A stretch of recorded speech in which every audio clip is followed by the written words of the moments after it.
Hey guys, and welcome back to the Casual Word and Casual Word Radio, where we continue our endeavor to change the world one word at a time. I'm your host, Langley, and I am beside myself right now to have my brother, my boy, another minister, a fellow brother in Christ, every accolade that I can think of, my man, Chad Vance, on the show today. Man, thank you so much for being here. It's been a long time coming. We've talked about this on several occasions. Yeah. Man, so guys, so some quick background. Met Chad, we started working together when I was working with the city, and we just immediately had a connection. It was a kingdom connection, but it was music. It was so many different things that he and I were both into, and it was just a beautiful thing to watch. And it was a beautiful thing to watch both of us grow in the short time that we got to spend as co-workers, as we became friends. You know, he was somebody that in my transition of losing my home and everything else that really, he was super supportive. He came and helped me move stuff. And he, beforehand, we would sit in my driveway and just talk, man. And we just really became very close. And I'm so thankful for your friendship. And it was a unique situation because we almost simultaneously answered the call, both spiritually and literally, when we were asked to kind of step into ministerial roles. And it was interesting because he and I were both bouncing ideas off each other for our very first sermons. And so that was a very unique experience, and it was a beautiful one as well. So again, man, thank you so much for taking the time out. I know we're both busy, but I thank you for being here for sure. Man, anything for you, brother, really. I've been waiting. But like you said, it's a long time coming. So I'm glad everything finally came together so we can do this. Absolutely. Absolutely. So, I mean, we're going to jump right in, guys, because his story is so powerful. But, you know, as much as you're comfortable with, you know, we talked about some of our journey.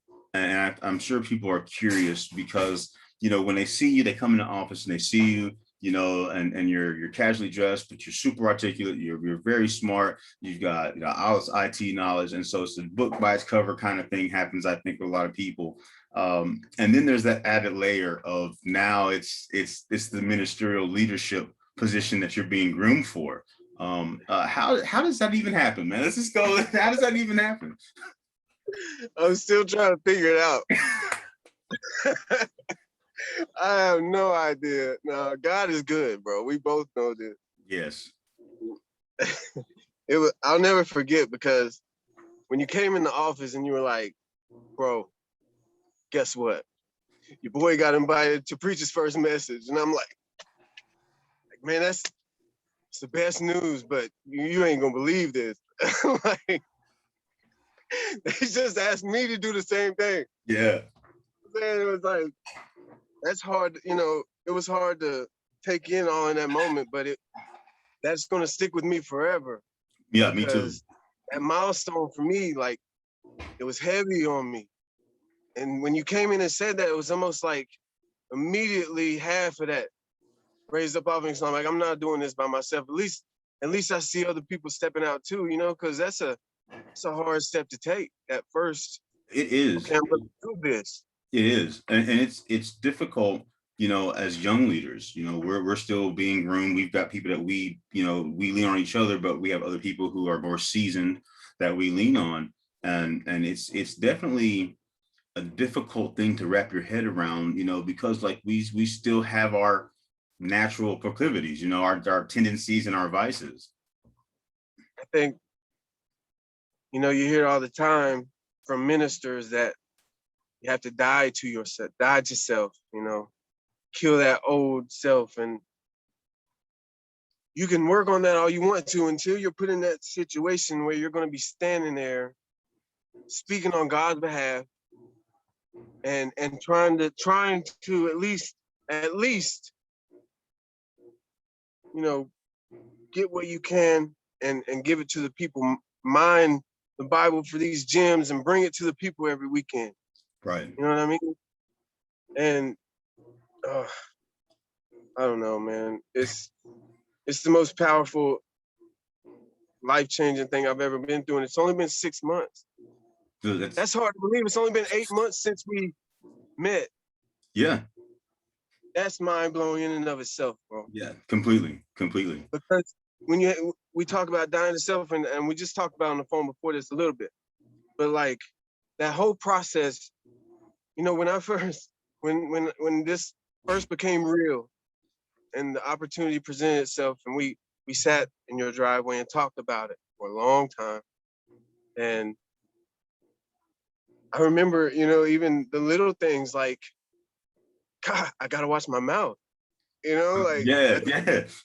and you know, you check you catch yourself that at first, like changing your music you listen to your entire life. And then we talked about that, like, I like instrumentals now and music with no words and jazz music, you know what I mean? Like, and that might not seem relevant until you look at the whole process of trying to change.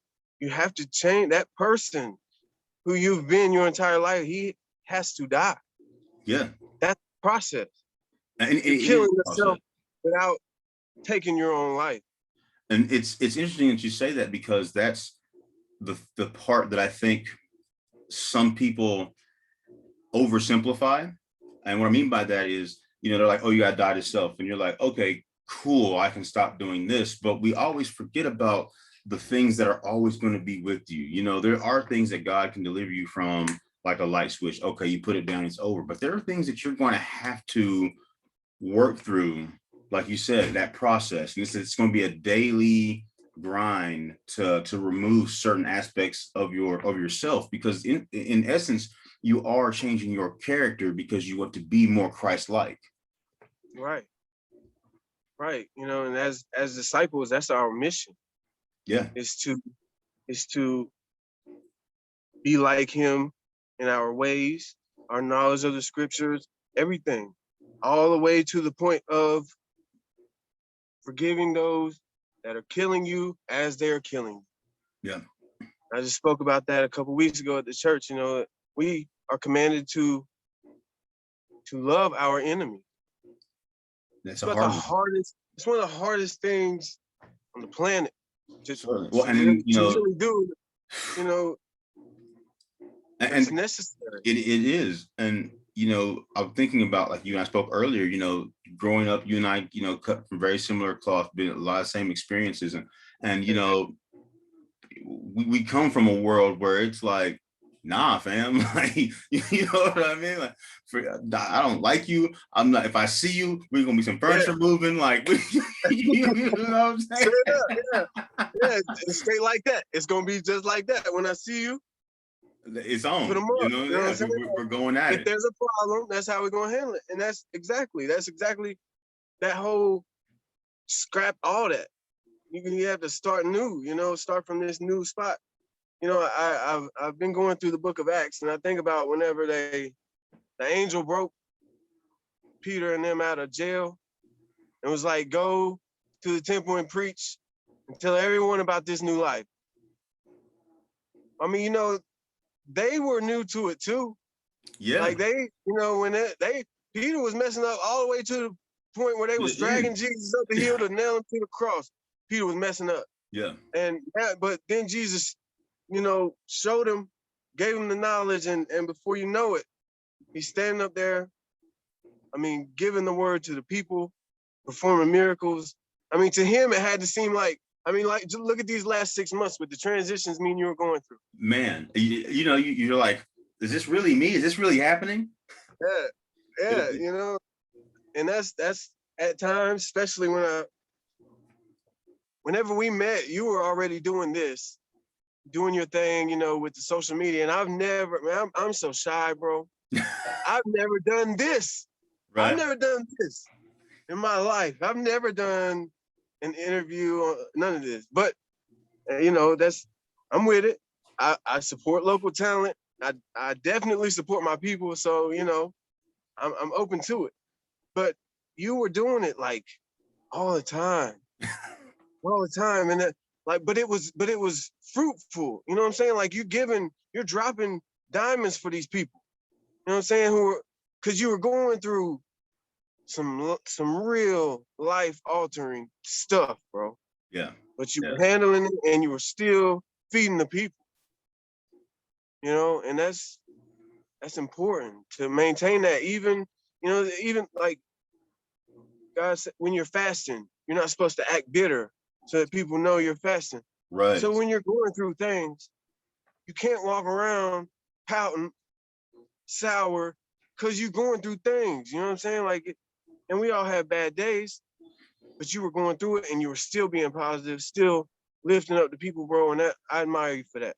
Man, You know what I I'm saying? appreciate And it. that, and you still do it. You know what I mean? And that's, It's and that's, just being obedient, man. And for everybody who's going to be watching this later, you know, it's not easy. You know, we both talk about that. It's not easy, and it's certainly worth it. And I tell people that it is worth it, and to have people come back to you and talk about either something that you said or the way it made them feel, or it changed their perspective or the trajectory of their life. Like, it does keep you going, because it's always, you know, in my lowest points where I wondered if I was good enough. We talked about that feeling of inadequacy, you know, and it's always in those moments where I have someone will message me back, man, I can't believe you just it changed my life, or it just helped me that day, you know, and it keeps you going, because, you know, when you're in it, man, there's almost no words. And it really was, I mean, you were with me for a lot of that journey, and it's, you know, it was God only, man, because I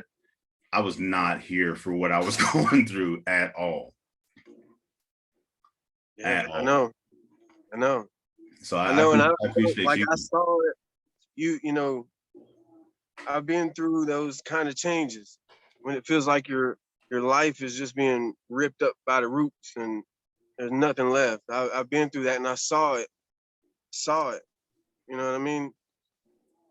And I remembered how I felt when I was going through that. So I mean, all I could do was, I mean, I was inspired to hear that you were pursuing ministry. And, you know, at the time when I met you, it really wasn't even, I was just doing a Bible study. Like, um, being in the pulpit was not even fathomable for me, Yeah. you know, and we talked about that. Like, but I do believe, and I know you do as well, that when the opportunity presents itself, that we are called to step out and to take it. So, and back to what you said, those small things. Saturday, Juneteenth, is actually my birthday. Oh Okay, man, happy birthday. thank you, For thank sure. you. So Sunday, you know, I was preaching, Yeah. and as I was getting started, my grandpa was like, "Can I say something?" He's like, "Yesterday was Chad's birthday, you know." And he put me on the spot, you know, he embarrassed me a little bit, whatever. So afterwards, a couple of friends of mine had gotten me a card. And I opened it up, you know, no big deal, but it was a really funny card and really sweet from her and this guy. We've been through a lot together too. I mean, all the way from the streets to the jail cell together. You know what I mean? The dope houses and all that. And it just said, "Thank you for inspiring me to do better." Man.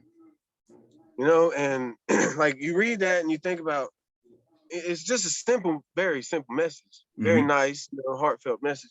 I mean, because there's a little bit more than that, but that was the bottom. But it was simple, and but in that snapshot, you think about all those things I just told you, and now just to put it in perspective, I look back there and he's sitting there. He's back. I'm a Backroad Baptist. Oh, that's fantastic. Like, I am. Like, I'm not gonna sit here and lie to you. Like, if I'm not preaching, I'm back row. Yeah. Not when you preached. I came to watch you preach and I was front and center. But I mean, otherwise, I'm back row next to my grandpa, shoulder to shoulder. And I mean, that's just how we do it. You know, Right. low key, quiet, mind our business. And like, I forgot what I was talking about. You talking about the card and the small things to Oh that. yeah, yeah. Yeah, well, see, he sits back there now with my grandpa.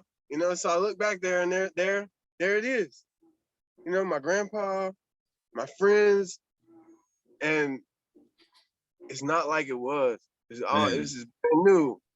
It's brand new, but it's so beautiful because it's just shows how God takes what is so broken and makes it so beautiful. What seems like the worst situation can get no worse. The only worst thing that can happen at this point is that I die. Right. We've all felt that way. Yeah. And it almost seems like every time you feel that way and you really feel it, he reveals something to you. Man. And if you're willing, like if your mind's where it's supposed to be and you're where you're supposed to be at spiritually, you're in the word, you're talking to him, communicating with him, trying to figure out what he wants for you, he will show you. Yes. And if you follow what he tells you, you will find yourself exactly where you never thought you would be. I'll tell you, right? From the prison to the pulpit. I get, you know what I mean? Like, Straight up. you Straight know? up. And I did. I really did. And like to think about that now, like I remember I've got this book here somewhere, right here. Now, I better not get in trouble for this. I took this from Bristol City Jail. All right. But it's the Bible, the New King James, but it's like a testimonial too. It's got all these testimonies from these people who were locked up free on the inside meaning in prison. Right. So it's got some stories, and I'm reading it in here, and this guy, you know, when you read those stories, and it sounds like just like us, you know, coming from the streets, do whatever for $1. You know what I mean? If it comes to it, we gonna fight. If it gets past that, we'll handle it too. You know what I mean? It is what it is. That's just what it is. That's I mean. And when you get to jail, it's 50 times that. It's 1,000 times that. Because I mean, fisticuffs in there is fun. You know, that's just warrior training. Yeah. You know what I'm saying? Because you're lucky if all you got to do is put you back up against the wall a couple of times once you get to jail. You know what I'm saying? Because you're gonna fight. Yeah. And if you let them beat you, then they're gonna keep testing you. That's just how the life is. But it's like that on the streets, and you get tempered for it. But then you get to jail, and then now you in there. Yeah. So you wanted this life so bad. Handle it. I mean, that's what it comes down to, right? What it comes down to. That's just what it comes down to. And for me personally, like I don't know how much you moved through the jail system, but I came from Sullivan County Jail, which is a terrible place. It is. It is. That's what it is. Spartan training. You know what I mean? Like it's terrible. Thunderdome or whatever else people want to call it. Thunderdome, man. Call it what you gladiator school. Call it what you want to. I mean, you're gonna fight for your breakfast in there, and you don't get a lot of food in there. And one thing that'll make a man fight is if he's hungry. I mean, and so tempers stay flaring in there. Long story short, I went from Sullivan County to Bristol City. It's like going to a 5-star resort, bro. They feed you good in Bristol City. They treat you good in Bristol City. So it's like, okay, now I can refocus and start to at least take a good, honest look at myself. Right. Because if you do anything less than that in jail, you're cheating yourself. Better speak about it. Straight up, because you're there for a reason. Think about you. All right, let's take it all the way back to kindergarten. The first thing they teach you is when you're out of line, we're gonna put you in timeout. We're gonna put you in the corner, whatever. Okay, so if you get put in timeout as an adult, don't you think the first thing you need to do is take a look at yourself and why you ended up in there? You know what? And that's a thing that people don't do enough of. You know, we talk about that often. You and I talk about it. I talk about it with other people. I talk about it on my show, man. And it's because it takes courage to be introspective. It takes courage to look at yourself and be like, you know what, man, you're messing up. You know what? You need to change this. You need to change that. You know what? You are a sleazeball or whatever, you know, and you have to be that level honest with yourself. Yeah. And I mean, but once you can get there and become your worst critic for real. Everybody says, I'm my own worst critic. You hear it all the time. But when you start being that for real. Like you said, calling yourself out, like verbally. You Yeah. do something, you're like, man, shut your stupid mouth. You know what I mean? Like, why are you talking like that? Or, you know, just little things. I call myself out all the time, like, don't do that. Don't do that. You have to. Check myself. You know what I mean? Because ain't nobody else going to do it verbally right there in that moment. So I'll check myself. And it's important. You know, but you get to jail, man, and the first thing you do is check yourself. But also in Bristol City, they actually take us out and let us do church. It wasn't on Sunday, it was like on a Tuesday or something weird, but who cares, you know what I'm saying? Because we all know, I mean, anytime two or more gather, he's there with us. So, I mean, some people went, of course, just to get out the cells or whatever, but there was a majority of us who were believers. I always consider myself a Christian, but I'm kind of at this point now where I don't want to lose myself. We would go and do church and we would sing. I mean, if you can imagine it, you know, we're in there with our arms. Hey, it's all praise, man. And you know, with our chains on, leg irons, we had to keep our leg irons on because somebody ran out the front there at Bristol City. So they kept us chained up the whole time. So we're in our chains, jangling and making noise and singing and clapping, but it was praise. It was worship.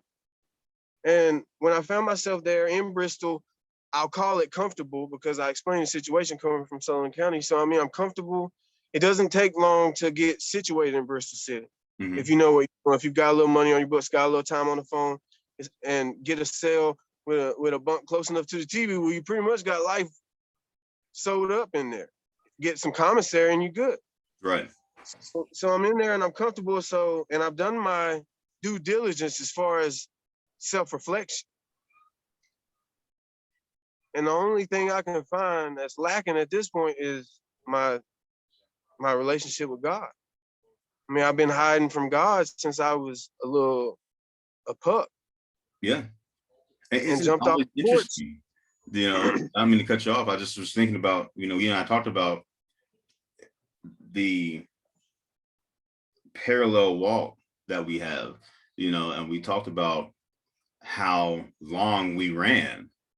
You know, I mean, it's not like this is new. We just didn't want to have any part of it. And I think that's always a unique experience because even when you look in the Bible, you know, you look at Moses, you look at Aaron, you can look at Jonah, you can look at Ezekiel, you know, I mean, everybody was like, nah, I'm good. This is not for me. Like, I want to follow you, but I'm scared. I want to follow you, but I don't think this is going to work out. I want to follow you, but I have a speech impediment, whatever. You know, it's always an excuse, right? Like, I don't know that I can do this. You know, I don't know. And some of them just like, I don't want to. And that's we just talked about that. Yeah. That inadequacy. I can't stand up there and tell these people about this or that. Like, who am I? You know, who am I? This, right. I mean, this sinner, you know what I mean? This fresh out of jail, you know what I mean? This is, I'm still, you know, thinking, but it's crazy the change that we're going through. When you learn how to start forgiving yourself, how you can more, like we're doing right now, candidly open up about it. Like I did things, and this is going to be another probably rabbit hole on its own. I've been in recovery for, let's see, June 15th would have been 3 years and 6 months. I've been clean 3 years and 6 months. And I did NA meetings, chaired NA meetings for well over a year, almost 2 years. And, you know, it's a good foundation for people who've never had, who just need something to help them build, you know, start a routine, but my point is, what I don't like about the recovery scene and why you haven't seen me much on the recovery scene. I know this, a lot of people are not gonna like this, but as two men of God, I feel like we can discuss this. I Certainly. feel like that's what we're here for. Any situation you put me in, but I'm not allowed to openly discuss God and Jesus Christ, I really can't enjoy myself being a part of It's a great it. point. And I mean, that may sound hypocritical, thinking of all the time I spent away from God, but I'm changed now, and I'm sitting there and I have to refer to God as my higher power. I start to feel like I'm doing something wrong. You know what I'm saying? Like if I can't say his name out loud without making y'all mad, I don't want to be here. I respect what y'all are doing. I respect what y'all are doing. I love what you guys are doing. I chaired the meeting. And I'm not supposed to even talk about this stuff. But I feel like somebody got to say it. Well, and I mean, it's a I'm just great being point. honest. Like, It's a great and point. I'll stop there, because I forgot about that. I'm really not supposed to say stuff like that. Well, But it's I think where some of us miss the mark in any organization, any program, is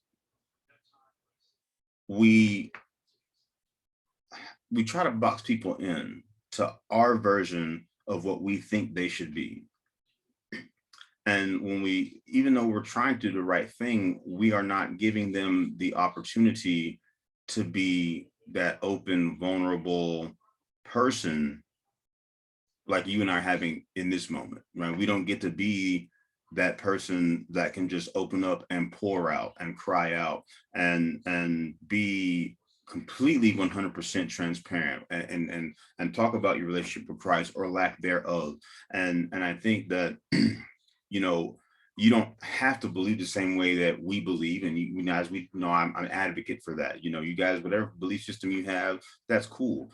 It's not about me trying to make you come to my belief system. I'm supposed to be showing you what I believe in through my conduct. So I always want to say that, because I think a lot of us, we have this misconception that we're supposed to be going out here and we're supposed to be changing people, and we're supposed to be indoctrinating them into our belief system. And that's really not what we're called to do. We're called to just share the love of Christ, share the gospel, because God's going to do the rest. When people become interested, when they become intrigued, when they want to come to Christ, that's when change will start to happen.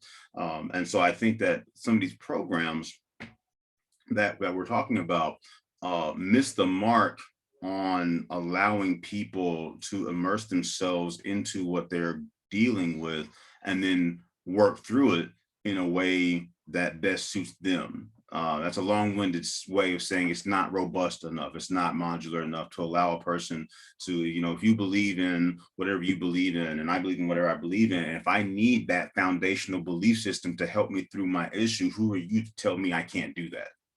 Right. And I mean, they, I don't want to seem critical. You understand what I'm saying? Because that's your I personal know a lot of experience. people who will say that they owe their sobriety to that program. Certainly. And I understand what they're saying, to the principles and everything that you learn, but is it the program or is it your higher power? You know what I mean? Right, Like right. And I think you get to a point where it's almost idolizing. yeah, and the program serves a purpose. And once you, like you said, it starts the routine, it gets you into a different mindset. So, God establishes those things to help us. Just like, I'll never forget the day that it dawned on me when I was dealing with a lot of stuff that you know about, that when I decided to go to therapy and see a professional about my mental and emotional state, it dawned on me that if God created someone to have the brains and the capacity and the intellect and the ability to help a person in the medical field, he also did the same thing for someone in the psychological field. And that person has that information, that knowledge, experience, and that degree for a reason. And so I that helped me get over the stigma of not going to see a professional.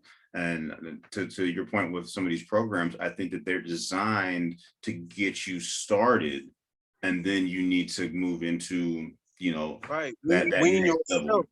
It's like training wheels for life. Yes, You know what I'm saying? yes, Like these people who can't afford to go and talk to a psychologist or whoever that they really should be talking to, they can go into this group of strangers, these like-minded, and that's why they do it. And please know, I understand that. Like, if there's somebody there who just does not believe in God, you don't want to make them uncomfortable. So I get it, but I'm just saying that's why I removed myself from the right. scene. You know what I mean? And me and somebody else had just talked about this, so I feel like it fits.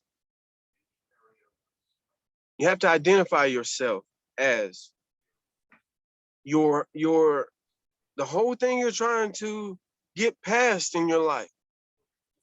So, how are you really going to, we understand it's a disease, and it's important to understand that, and that if you put yourself in bad situations, you run the risk of recidivism. You know what I mean? Like you it's just like Russian roulette.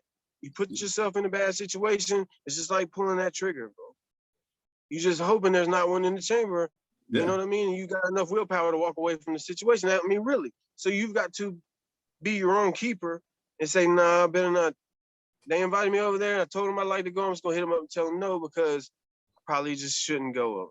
right, right. And it almost comes to the point of being antisocial. But the truth is, I'd rather be considered antisocial than to maybe put myself into questionable situations. Oh man, and that's a great thing. My buddy Chesko on his video today talked about that, and talked about how I don't want to say the wrong name, but one of the young ladies on a call that we have in the mornings was talking about how she didn't want to cheat on her goal and her dream and her job. But what I'm saying was that people had come in, I think, and they were inviting her out to go party, but she had committed to this workout and like this thing that she's trying to do to better her business model. And so it's interesting that you say that in terms of having to become antisocial to a certain extent because you didn't want to cheat on the mission at hand. That's exactly, and that's actually what I was going into, was that not everybody has the self-discipline Mm-hmm. and work out every day at home. Right. I'm saying, to get themselves into a healthy routine at home. Most people feel like they have to get up and go to get their life together when, if the pandemic didn't teach us anything, it should have taught us that we can get ourselves together right here where we at. Right here. Yeah. Because, this last year is almost like we all did a year in Yeah. city. Yeah. Because we weren't free to leave. We weren't free to just go on about our business. Like the world kind of changed for everybody. Well, everybody got a little taste of what it's like to lose your freedom. Mm-hmm. You know what I mean? And everybody hated it. Listen to everybody now. Oh, it was ridiculous. They kept us shut down. They didn't have to do that. It wasn't even a whole year. Yeah. Imagine, I got friends right now who are, 8, 9 years into 11-year bids. And he uplifts me almost more than any other person I ever talked to that's out in the world. It's almost sad because it almost reminds me of how much almost each and every person takes for granted.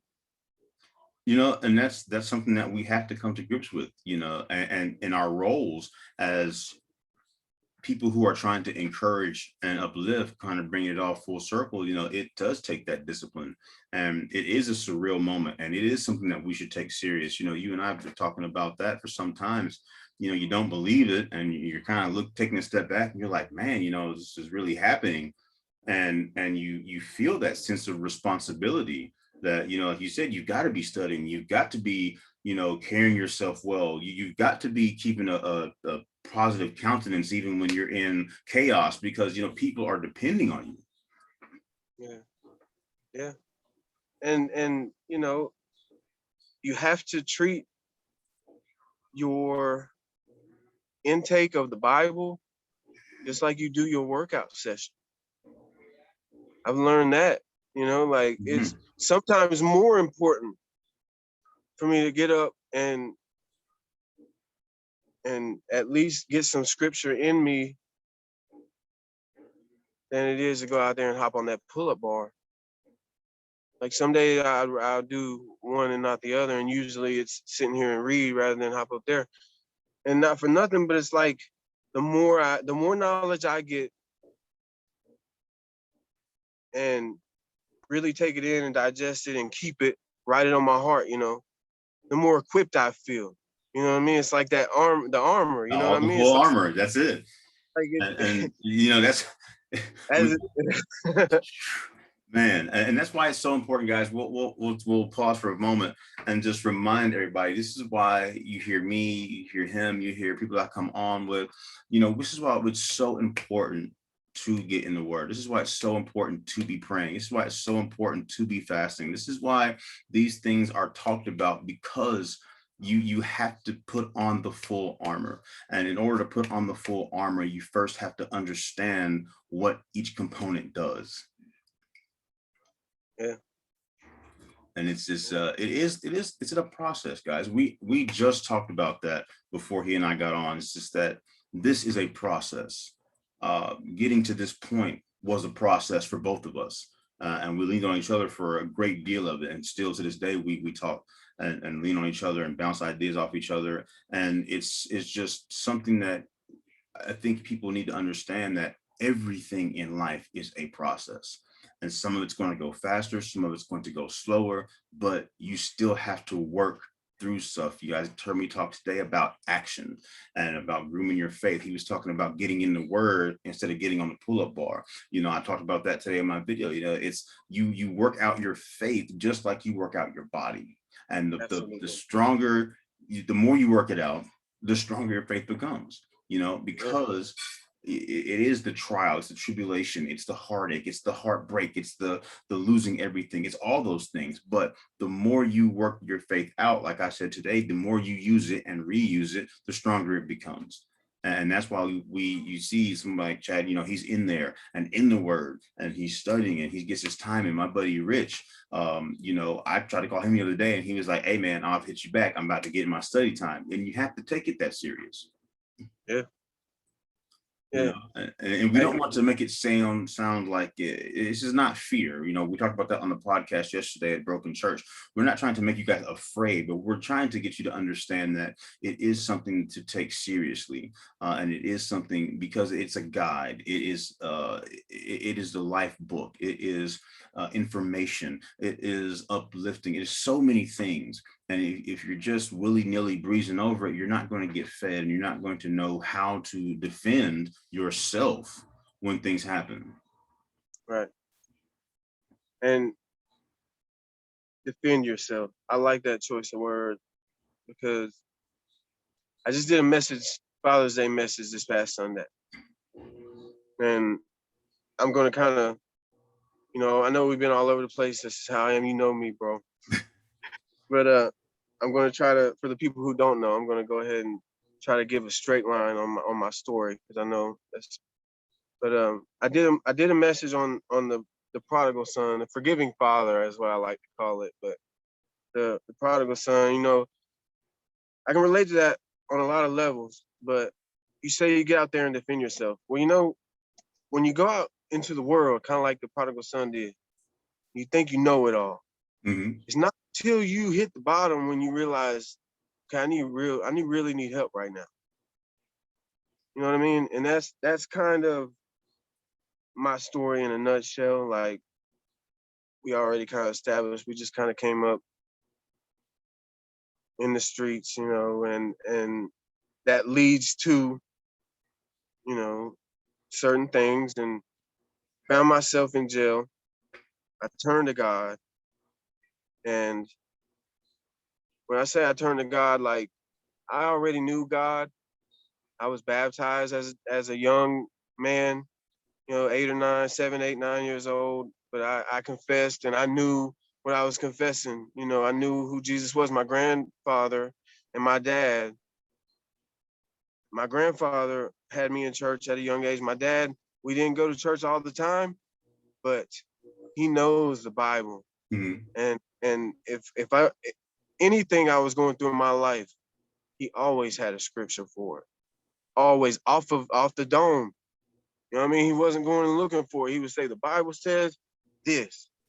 And now I'm going through it, and sure enough, it's all there. It's all there. It's all there, you know, and I'm thankful for that. All along the way, like he was feeding that to me. So when I found myself dragging the bottom, it finally came to my senses a little bit and was like, okay, I appreciate you putting me here, God, moving me from somewhere like Sullivan County to somewhere like Bristol City where I can get my bearing and try to recover a little bit and stand up straight. And they even give us a day or an evening with you. Like that's how I started talking to God again like that. Right. Like I did when I was a little kid, you know what I mean? Like, and they say that, it says that, be childlike. Yeah. But I mean, if you really have a relationship with God, that's how it has to be. And when you start opening up to him and thanking him and acknowledging him, he reveals things to you. He does things for you.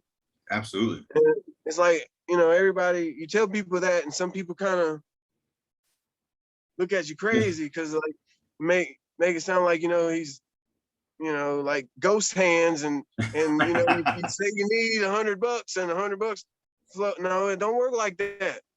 But it's like just for example, I had been on the phone complaining about money one day, and money is usually not an issue, but I just needed cash money. Like right then in that moment, I was like, I'll handle it regardless of how I have to do it. And the office, I'm not going to put no names on it, but there was nobody that works in the office. There was a little lady came through there and left $100 on my desk. Well, I mean, in that moment, I'm laughing like, okay, I see you. Right. See you, God. Like that's hilarious that you just did that. Because literally, I'm talking like minutes. Or after. Okay, and nobody knows. This was before I got to work. And this was like right after I got to work. So, I mean, it's not like anybody heard me. Right. Nothing like that. And I kept it for like 2 or 3 days, just trying to get in touch with her. I finally got in touch with her on Facebook, and I asked for a number and I called her. I said, "Did you leave something in my office?" And she was like, "I did." I was like, "Well, I need to know why." And she was like, "God put it on my heart. Somebody told me that you had been preaching and that you and all this stuff. I thought maybe you needed to get you some new clothes. Whatever you need to do, just put it in the collection plate." She was like, "But that's from me to whatever you may need it for." Man. And to hear that, it's one thing to say, "Okay, God, I see you." But then for her to just put a stamp on it, bro. It solidifies it, right?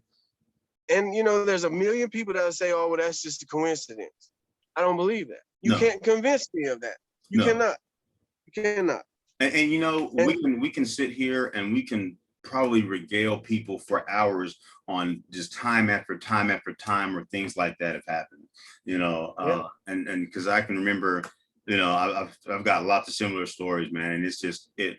And I was talking to my mom yesterday about our proclivity to have short-term memory loss. It's like God just delivered us, and then like next week, panic button. And that's always a unique place to be, because we're not above that, guys. And even though we're sitting here, we're talking about our experiences in ministry and our experiences in life, and we're growing and we're learning and we're still getting better. We're not above that panic button. I mean, I've been here in one of the beautiful places on earth, and I've still hit the panic button. And then I had to go step outside and look at my surroundings and be like, okay, let me depress the panic button, take my hand off of it, because look where I'm at. God's got me. And so at the end of the day, that's what we want you guys to understand through this story, through his story, through my story, through anybody else that we have on, is that, you're going to be okay. And if we can get through it, if we can overcome, and if we can be called to this from where we were, like he said earlier, about being so broken and making all the wrong choices and doing all the wrong things, just like several of the disciples and other people in the Bible, it's you hear it and you read it and you're like, oh, that's kind of cool. And then it happens and you're like, word, that's really how he works. That's really how he works, bro. Yes, it makes a huge difference, man. Well, man, I do not want to stop, but this has been a joy, and I definitely want to have you back on, and we will definitely make that happen very soon, because it's such, I'm going to say it's an immaculate conception in how all of this has come about for us, and it's super unique because of the nature of how it happened for us at the same time. And I think you're probably the only person that really understands the gravity of the transition that we've made, because we made it together. But man, let's talk about real quick, for everybody who is in the Bristol area, the Tri-City area, tell us where you preach at and when your next date is, so people can come out and check you out. All right. It's Friendship Chapel Baptist Church. P.O. Box. It's actually, I'm sorry. It's 5109 Highway 421 in Bristol, Tennessee.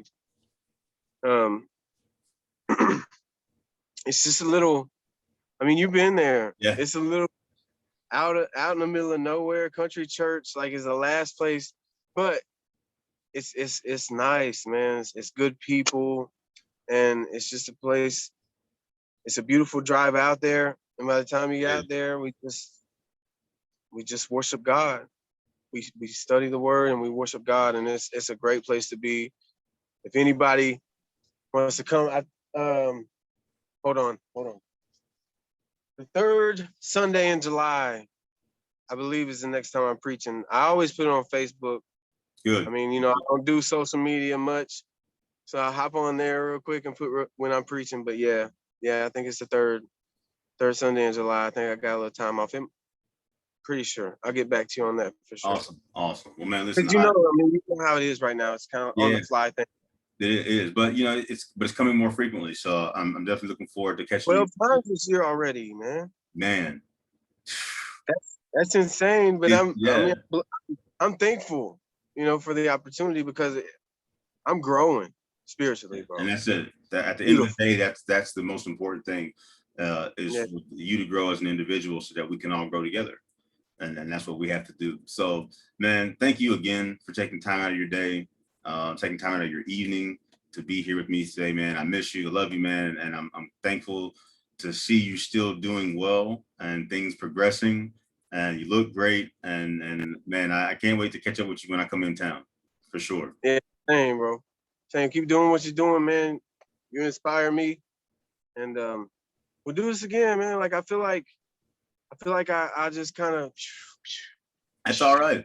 You know what? This is what it's for, man. This is just for us to be able to sit and talk to people, to learn about you a little bit more about your journey, and we'll continue to let them in as you feel comfortable, and hopefully get you some more people that you can help and that you can nurture and you can pour into.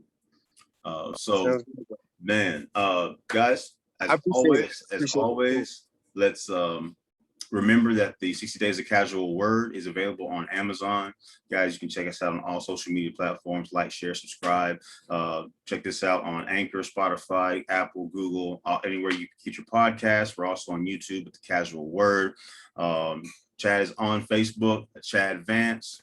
I'll tag him in this once we get it up, so you guys can link up with him if you have questions, prayer, if you need anything. This is a great man, one of my brothers, one of my wolf pack, one person I hold in high regard. So he'll do anything he can for anybody that he can, if he's able.